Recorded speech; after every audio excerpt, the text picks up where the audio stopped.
The views expressed on the Nova Society are those of the panelists and guests and do not necessarily reflect the views or opinions of the Phoenix Research Institute or any institution which any panel member is associated. Reproduction or dissemination, other than for the purpose of education or information without the express written permission of the Phoenix Research Institute or Nova Society Media, is strictly prohibited. I want to welcome everyone back to the Nova Society. I'm your host, Dr. Brooklyn Ann Weldon, and I'm here with my panel, Dr. Scott Gershwer and Dr. Mark Bound. Today we're going to talk about implications of the complete mess and catastrophic outcomes of the Trump regime. What are we, 100 or so days in now? So what do you have?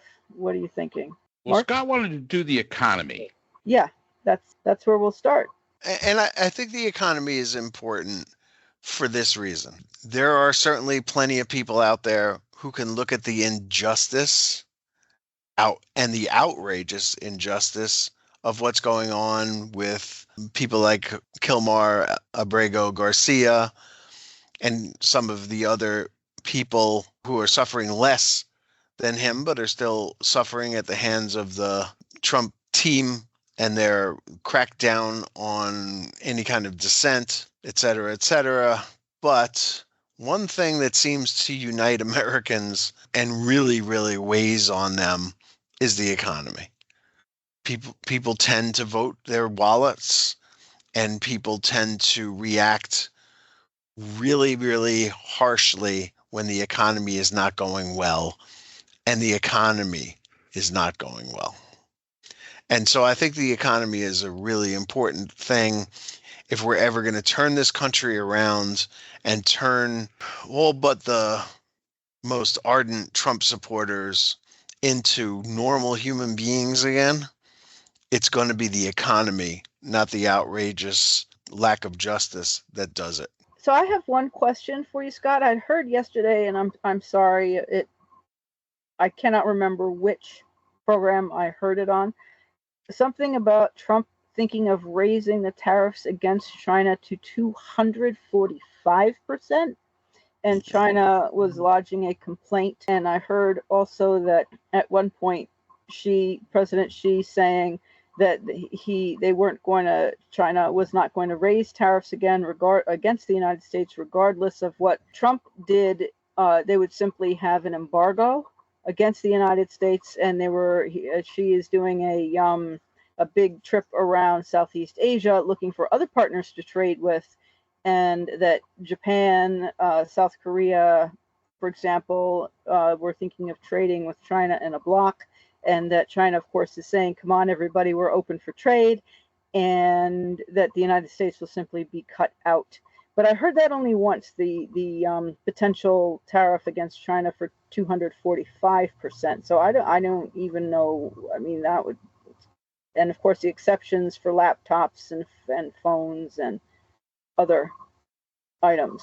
Right, which apparently is not a complete deal, but is only there's only a reprieve on it until they get to put it into another bucket of tariffs, which is again part of the strategy of the Trump administration, as it were, is to, if you can't dazzle them with your brilliance, baffle them with your bullshit.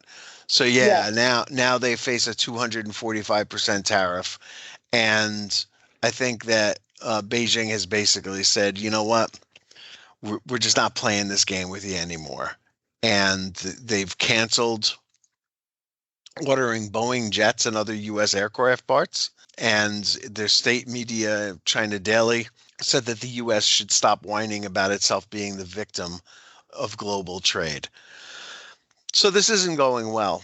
And I'll take this as a sign of desperation on the part of Trump, where he said he wants to get on the phone with Xi, and he wants to have a man-to-man conversation, and they can sort this all out.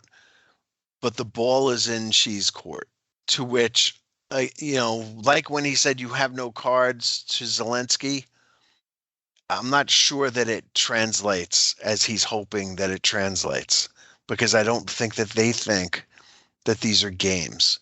And when Zelensky said, I'm not holding cards, I'm fighting a war. Presidents of the United States used to choose their words carefully, but this one obviously does not. And I think it's a big deal. And I think, and I've read this, I'm not thinking, and I read it in The Economist, that when Trump and Vance went after Zelensky, the Chinese immediately said, okay, we're not putting ourselves through that. So there's not going to be any kind of photo ops or good television or even phone calls between the United States leaders and China's leaders. This is going to be done on a much lower level than Trump wants to do it on.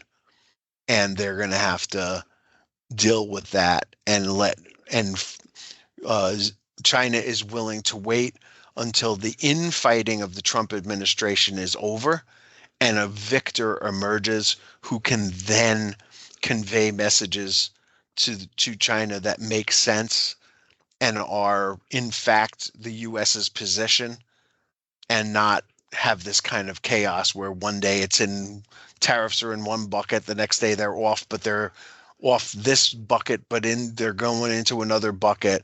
These are sort of freewheeling, crazy, off the cuff ad hoc ideas that China just doesn't play. And I think that you can see the frustration on the part of the Chinese with it, but also the sort of we're just going to take a wait and see. And they've been through hell and misery before in China, and I'm sure they're willing to do it again to wait this president out. I understand that she was actually raised in a cave. I mean, in a literal cave. So she's parents had said some things that they shouldn't have, probably, about Mao Zedong. And as a result of that, they were arrested, beaten, imprisoned, and he was, as a child, raised in basically, what amounts to be a cave, a clay or cement bunker that, was threatened with arrest all the time. He's been through it, and he doesn't he's not an ordinary politician that Trump may have dealt with in other countries. Because of that, he's kind of an actual tough guy rather than a posing, reality TV show kind of tough guy. And when Trump talks about, getting together and meeting, I'm sure in his mind and Xi's mind, he's seeing all the people that he's had imprisoned or executed to get where he is today. And, he's unfortunately or fortunately, depending on how you look at it, a different kind of opposition than Trump has ever had before. Yeah, she is everybody always likes to compare Xi and Putin together. I think you see it. There's a real difference in a dynamic. I mean, maybe the end result is quite a bit similar, but I think Xi is far more calculated. I think that he is far more. He looks at the world from a different lens than a lot of other people do, which I think is, in some ways, and this is not in support of Xi being an authoritarian, which he is. But he is not he's not Stalin. He's not Hitler. He's not, he's not Putin. I honestly think when Xi talks with somebody like Kim Jong-un, I don't think he gets it. I really don't, because it's two totally different dynamics there. Xi is calculated. Xi is calculated when it comes to the economy. He understands that's where China's great strength comes. He understands that the economy is the new weapon of choice. And I think that he embraces that. He does demand, people be in line. I mean, he keeps his people in line. Okay, but I really do think that his attitude, Trump's attitude, we always say, is all about Trump. It all revolves around Donald Trump, That's it. Oh, can I just break it? I'm so sorry, Mark. Where you say stepping out of line, that was something that Trump said about the tariffs. No, about the bond market or the stock market or something, that people got yippy. People got stepped out of line and they got yippy in the United States. And I thought, what a way to put it.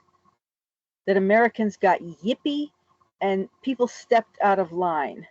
And I thought, so that's what he thinks of Americans. So he really does think of himself as a dictator. Well, People are not allowed to have a view. People stepped out of line and got yippee. Yeah, go ahead. So I just yippee is actually a golf term. Is it? I was thinking of dogs. You have the yips, and it usually has something to do with putting, where you've got it all lined up, and it's a common golf term that we use a lot. You get the yips, and you simply can't make a putt. Even the shortest putt, you just can't make. So that's where he gets yippee from. If he's referencing what I think he's referencing, and he's a golfer, as a golfer, when he said yippee, that's the first thing I thought of, a golfer getting the yips. You'll see it sometimes on the pro tour when you've got a 3-foot putt for a pro. That should be simple, easy. I mean, it should be nothing. And they'll hit the putt and miss it, come back, hit the putt again, miss it. That's called getting the yips. Right. It's also a baseball term, by the way. It's also a baseball term. That's correct. The reason that Jose Altuve is playing in the outfield now is because last year he started getting the yips and couldn't throw the ball from second base to first base. Correct. Okay. Well, when I heard it, I was thinking of a little dog going yippee, yippee, yippee. Okay, yeah, and I guess you could probably take it both ways because it ends up being about the same thing. But I found it very offensive. People stepped out of line and got yippee. But that's why. Yeah, well, of course it's offensive. Yeah. Anyway, go ahead. But I think this is a really interesting point that Mark just made, was that the difference between our cultures, for one thing, and the difference between the life experiences of Xi and Trump. Because in an article in The Economist said that Xi actually looks at what Trump is doing right now and comparing it to the Cultural Revolution in China from 1966 to 76, when Mao, his fanatical supporters, purged anybody who seemed disloyal to the supreme leader and who deliberately destroyed state institutions, great universities. He sees Trump doing that in America right now, and he's reminded of Mao, who of course imprisoned his family and was the real antagonist in his own life. So Xi looks at Trump as being Mao-like in his approach. Okay, so that's one thing. And then there's the cultural difference between China and the United States in terms of the formality of the cultures, right? China is a very high power distance society. The United States is a very low power distance society. Those are very, very different things. Apparently, Xi was insulted by the fact that Trump invited him publicly to his inauguration, because Xi presents himself to his people as a worthy successor to China's greatest emperors, and looks at himself as above everybody else and needs to be exalted, not one of many VIPs attending a barbarian ceremony to install Trump as president of the United States.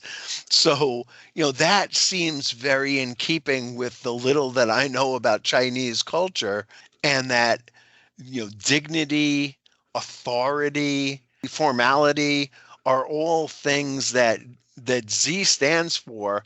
And on the other side, you have this freewheeling circus clown doing whatever he wants to, based on how he feels at that moment.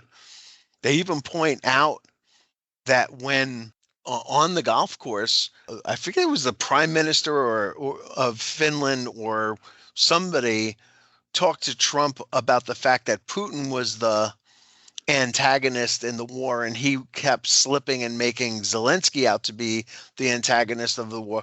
Well, the next time the press talked to Trump, he said Putin's got to get in line here. He's testing my patience. So he's very susceptible to whims, to other people's suggestions, to people saying the last person in the room is got their point of view expressed by Trump out publicly, and then somebody else comes along and says something else, and he'll contradict what he had just said and say something completely the opposite. So, I mean, I'll even take it further. Apparently, in 2017, he was calling Xi so much for help with North Korea that the Chinese government delivered a message to our diplomats saying that Xi is not our North Korean desk officer, and other people underneath him should be the ones handling this, not Xi, and I suppose by extension, not Trump. So I think the Chinese at this point are going to watch Trump blink, watch him flounder around, and let him and give him enough rope so that he can screw up without them having to do much of anything.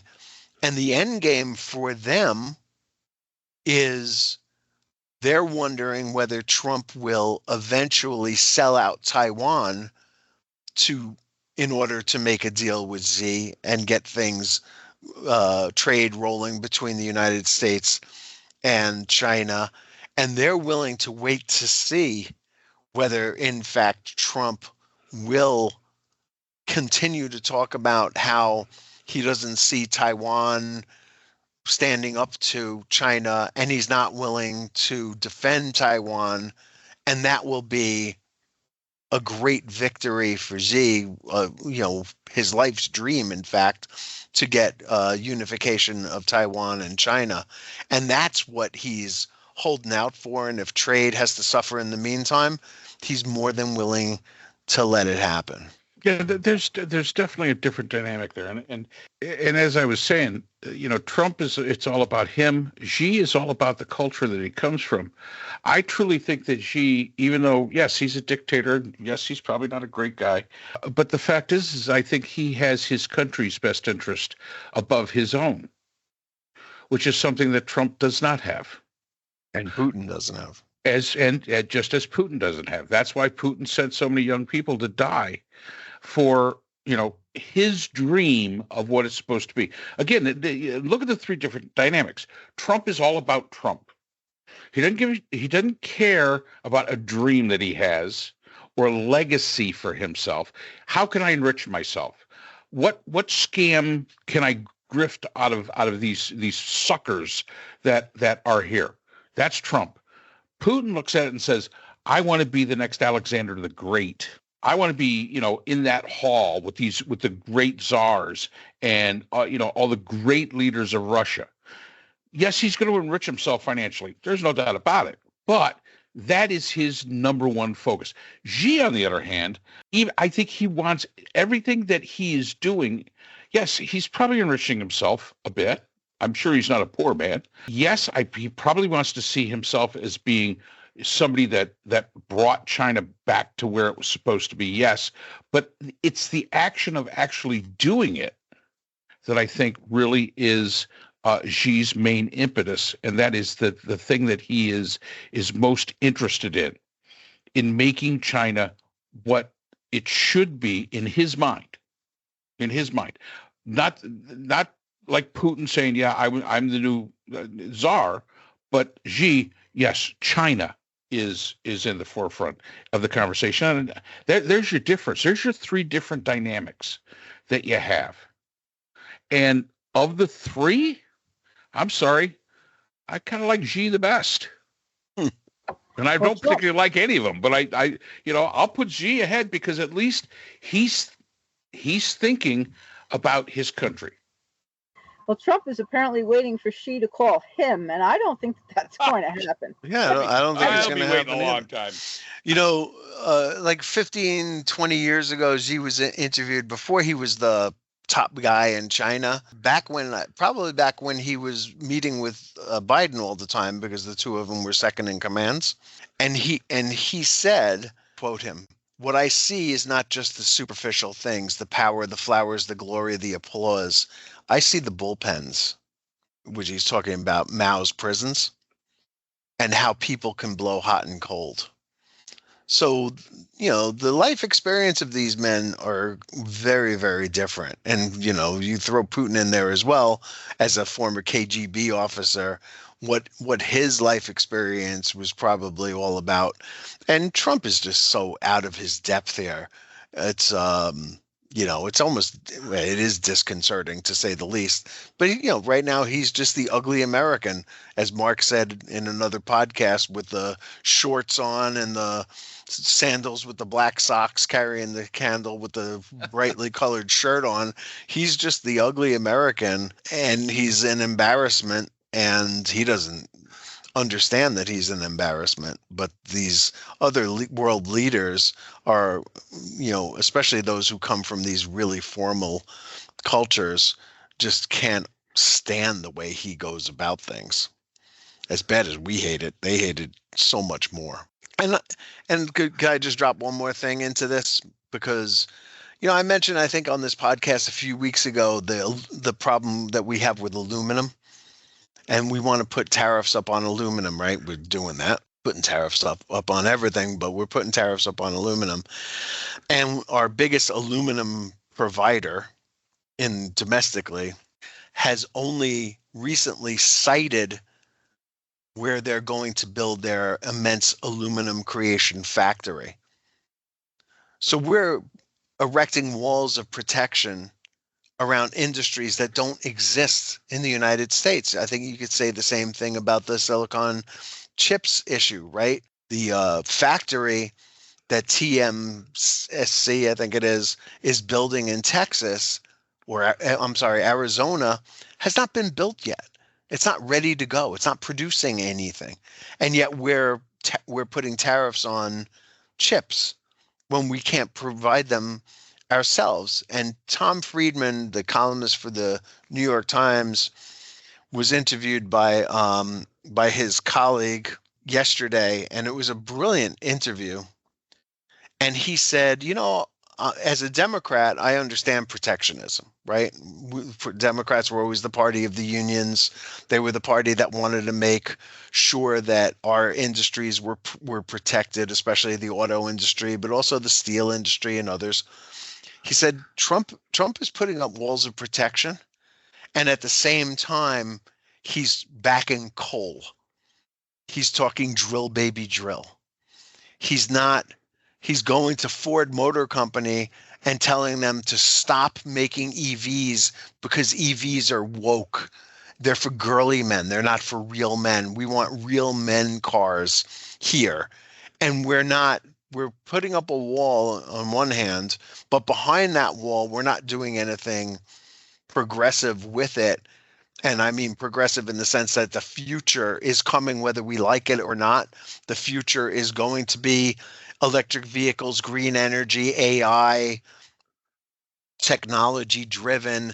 And we have a president who's stuck in the 1970s or maybe early 80s and sees coal and oil and big gas guzzling cars as the future of America. We're going to turn into Cuba if we keep doing this, where everybody's driving around these old restored cars all the time. And Tom Friedman actually lost his patience on this podcast that they did. And it was something to see. He was being interviewed by Ezra Klein. And if anybody gets the chance to see it, they really should take a look at it, because it's really quite something to see this guy who's pretty measured intellectual type really losing it at the lost opportunity that we have right now. And if we're going to go through hell in form of a trade war, and we're going to be paying much higher prices, and Trump still doesn't acknowledge the fact that tariffs are paid by consumers and not other countries, he's losing it. And we all should be losing it, I think.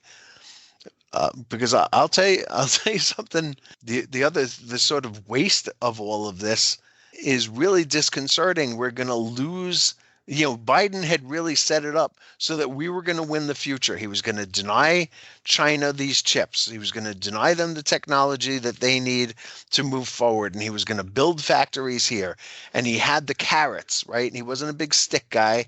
Granted, he's not as tough a guy as Trump is with all the sticks, but he had the carrots and he was willing to invest the money, and he got factories being built all over America. And now Trump is stopping them from happening, or he's putting tariffs on the input materials that they need to build and run those factories so that we can't have thriving industries here, even though we're putting up walls of protection that would ordinarily be wonderful things for them.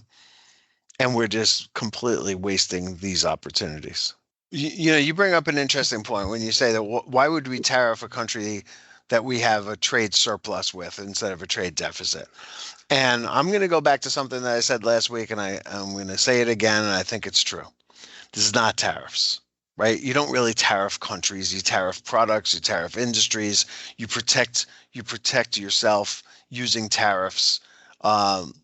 Small bore, nothing like what we're seeing, right? So a tariff is like 1%, 1.7%, 2%, maybe 2.5%, 2.7%. You're not really getting up to 3%. Now we're at 10%. And in China, with China, we're at 245%. So these are like, off the wall, crazy things. And the fact is that, they're not tariffs. What he's looking for is tribute. And I really do think that if you think of this in terms of tribute, it makes more sense when he says stuff like, the higher the tariff, the faster they come. All these countries are sending emissaries over here to do trade deals. And what Trump wants is groveling.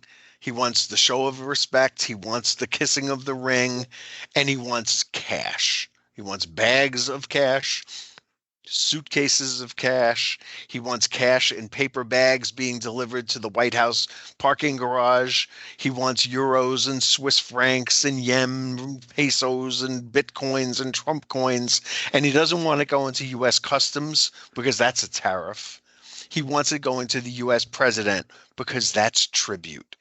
And for that entree, they get access to the great American consumer, who is going to suffer tremendously so that Trump can benefit, and who is going to be fleeced like a sheep because we're willing to put up with it.